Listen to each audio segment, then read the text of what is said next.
เอาครับมาประกอบตัวประกอบเหลือกับอันนี้ใส่บาตู้กับใส่บากับอันนี้ใส่ตู้เสร็จแล้วใส่บาเลยครับใส่บา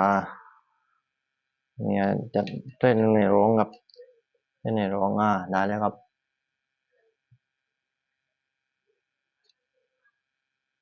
ได้ในโรงได้เลยครับบาตู้ลืมได้เลยครับอ่าได้ใส่บาใส่โรงได้เสร็จเรียบร้อยครับอ่าทีนี้ก็ใส่ล็อกครับใส่ล็อกให้มันเข้าล็อกก้นครับใส่โรง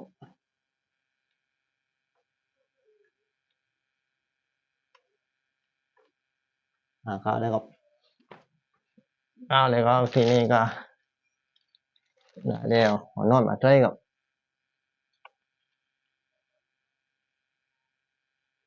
ใส่น้อยๆก่อนครับนอดไส้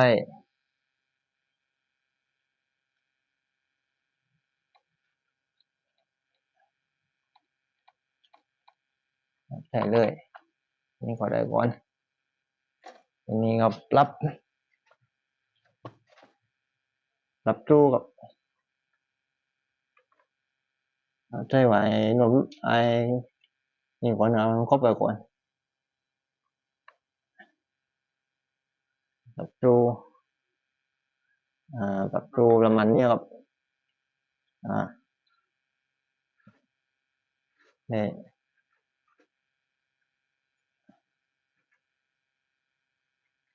อย่างตึงกับตึง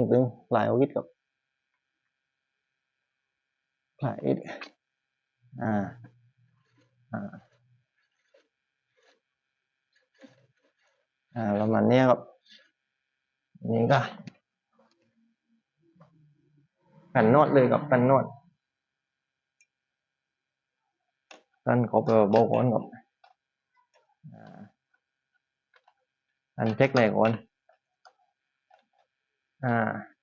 เดี๋ยวตู้จะได้ไหม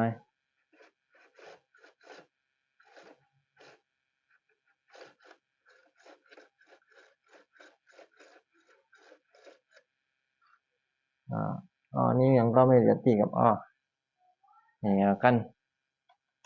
มันไม่เรียนในใจกับมันย่ำมานิดอ่าย่ำมานิด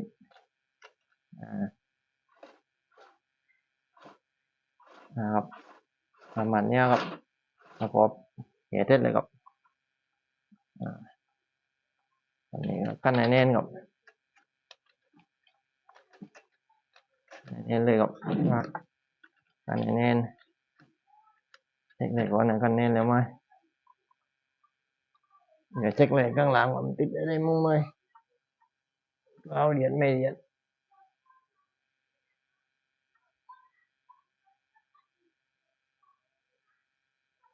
ได้นะครับประมาณนี้ครับอ่าอ่าอ่าได้เลยครับเอาลองมุนดูเลยก่อนครับ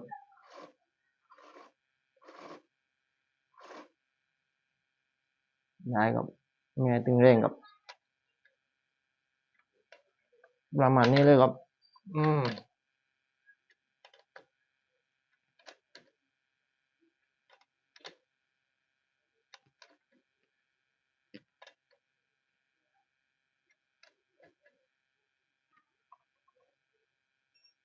ประมาณนี้ครับ